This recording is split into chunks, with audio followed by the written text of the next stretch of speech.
All right, so we're going to try something here. I want to do an update just because there's just an endless flood of breaking news and cover several different topics. I want to talk about the Hamas Israel uh, peace process, the potential for the Trump administration to authorize the release of Tomahawks, these long range cruise missiles to Ukraine, the trade war with China, the Qatari base, which seems uh, like almost a distant memory, uh, self-inflicted wound from earlier in the weekend, late last week, the government shutdown and the No Kings protest. So the Israel-Hamas peace process, ceasefire, hostage release. What's happened so far? The U.S. helped broker a ceasefire. It's based on a 20-point plan announced by President Trump. Came into force on October 10th, over the weekend or late last week. Under that agreement, Hamas has now released all of the 20 remaining living Israeli hostages. Pretty awesome sign. In exchange, Israel is set to release 1,900 Palestinian detainees, including 250 uh, people serving life sentences and some other 1,700 that have been held since the beginning of this war about 2 years ago. Israel has begun withdrawing forces towards a pre-designated line along Gaza as part of the implementation of the ceasefire. Aid deliveries into Gaza have ramped up. Humanitarian corridors are opening, and there's a and kind of a planning process being mobilized to look at reconstruction, which is going to be a long-term effort. President Trump is in Israel. He's addressed Knesset, very warm reception, as you could imagine, and will be co-hosting a regional peace summit in Egypt, with 20 nations participating in the final peace framework. Um, we're now in a critical transition stage. We're moving from ceasefire, hostage exchange towards a more durable settlement. This is going to be a pretty fragile process, pretty fraught. The key components to be tested: full implementation of phase one, confirmation that all hostages have been released, Israel's full withdrawal to agreed lines completed and verified. We've got some 200 personnel, American troops, and there'll be other friendly nations troops there in a kind of a verification, loose peacekeeping role. Parallel prisoner releases by Israel to match the release of the hostages. Joint oversight of by Qatar, U.S., Egypt, and other nations of this process as it takes hold. Negotiations on the more permanent settlement; those are going to be pretty fraught. Also, demilitarization, neutralization of Hamas's offensive capabilities, their abilities to launch rockets, their tunnels. Now, the Trump administration is already kind of complicating this by saying that Hamas is going to disarm, which is different than potential offensive capabilities as they would see them. So that would be potentially Hamas giving up small arms and its ability to use force to control Gaza. We'll see how that plays out. Definitely a friction point. Governance questions: who will administer Gaza after the conflict, internal security, border control, reconstruction oversight that has yet to be settled, infrastructure rebuilding, return of displaced persons, and their economic rehabilitation of Gaza, ensuring security guarantees so that the truce doesn't collapse. Discussions over buffer zones, internal peacekeeping roles, verification mechanisms. So just to summarize some of the challenges here, either side could accuse the other side of violations and resume hostilities. Eternal political pressure in Israel or among Palestinians might push for hardline actions if progress stalls. Regional actors, Iran, Hezbollah, other militias, could try to interfere or reignite the conflict.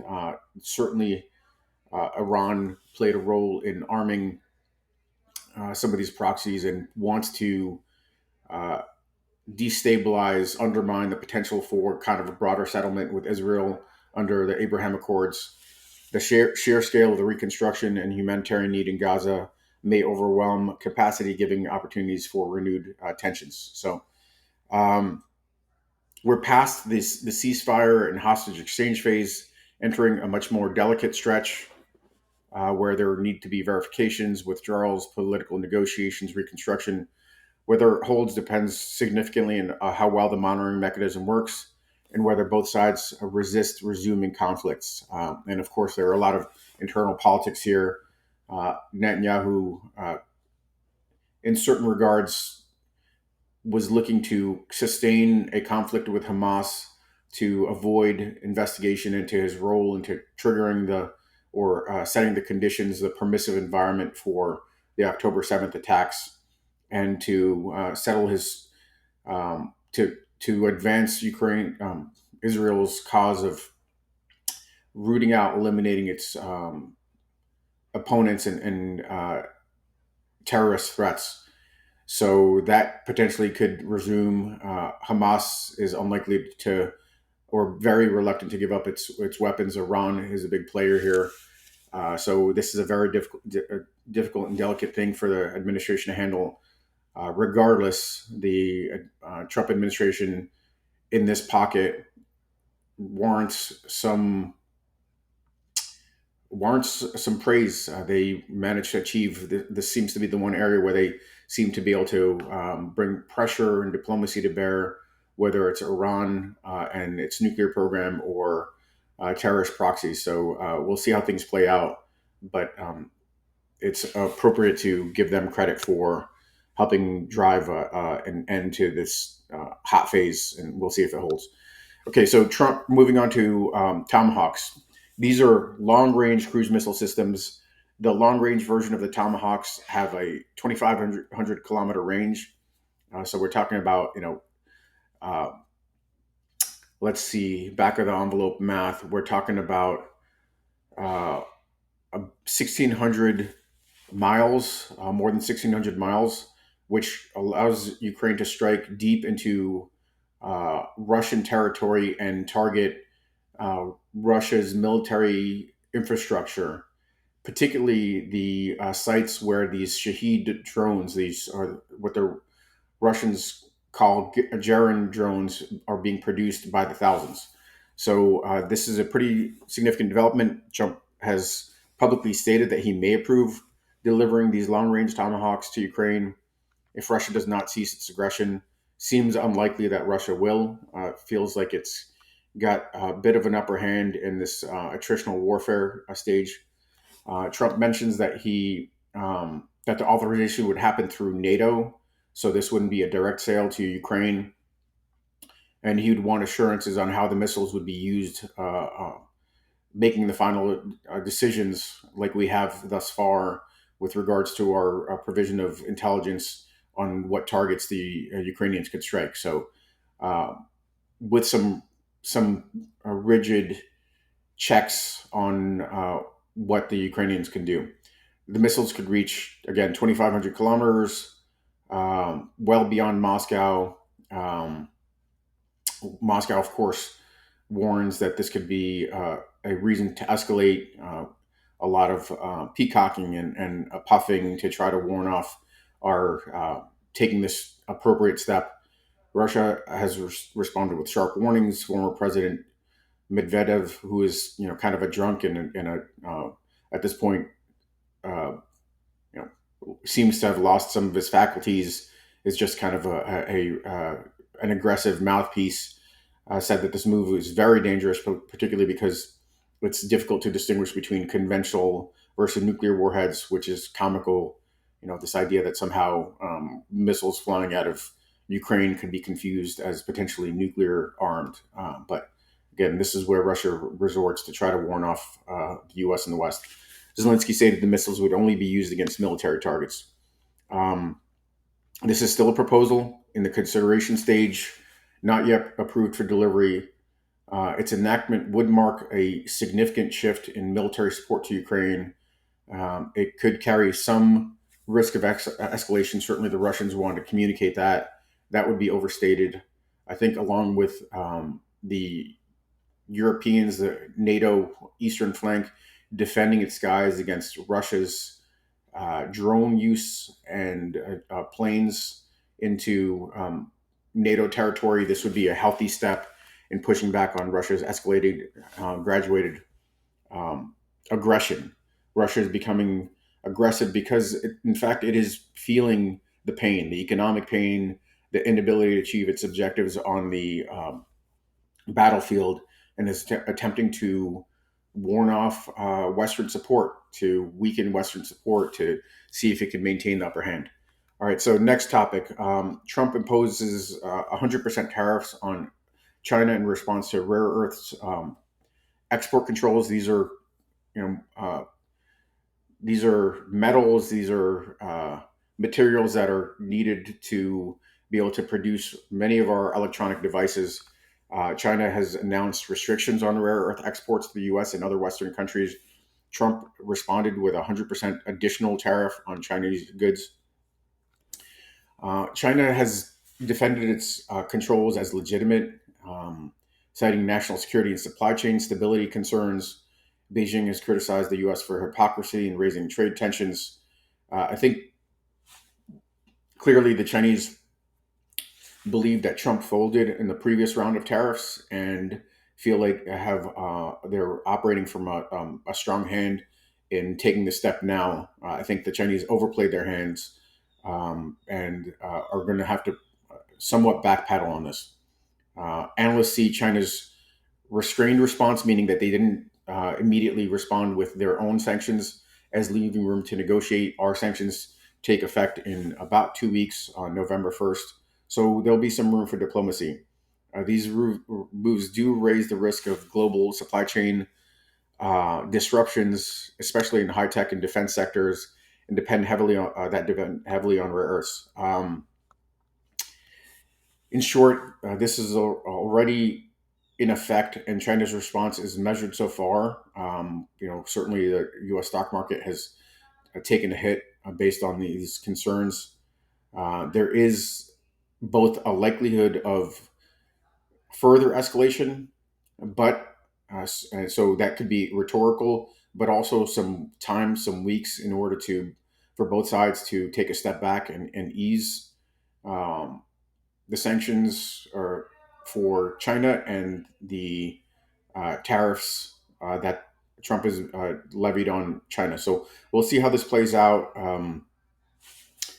Certainly, recalibration here for the Chinese, believing that they have a super strong hand after Trump gave way back in the spring, is necessary. The Pentagon will host a Qatari Air Force training base, is the next topic. I mean, this is just an absurd kind of or own goal from Secretary Hegseth, announcing that we'll be constructing a facility in Idaho to support Qatari Air Force pilots training. This is very strange. It's unusual in that we don't host foreign militaries, and typically, and when we do, it's allied forces on kind of a what we call an OCONUS, like overseas bases, shared bases. Let's say Guam, with regards to a Japanese presence, or the Canadians for NORAD.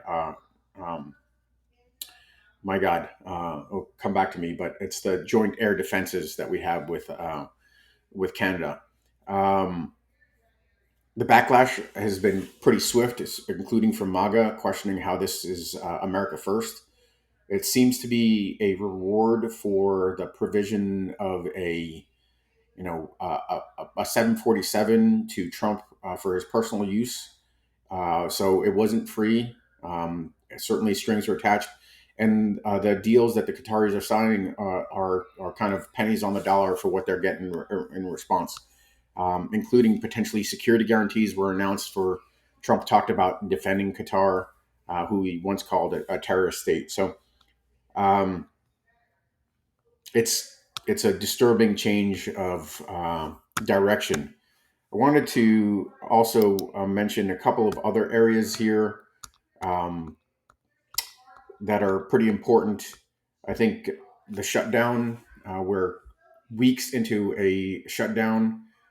Uh, at this stage, Trump has figured out, uh, in violation of the law, mind you, that he will have resources to pay the military, but that leaves lots of questions. Technically, the Coast Guard is not part of the Department of Defense.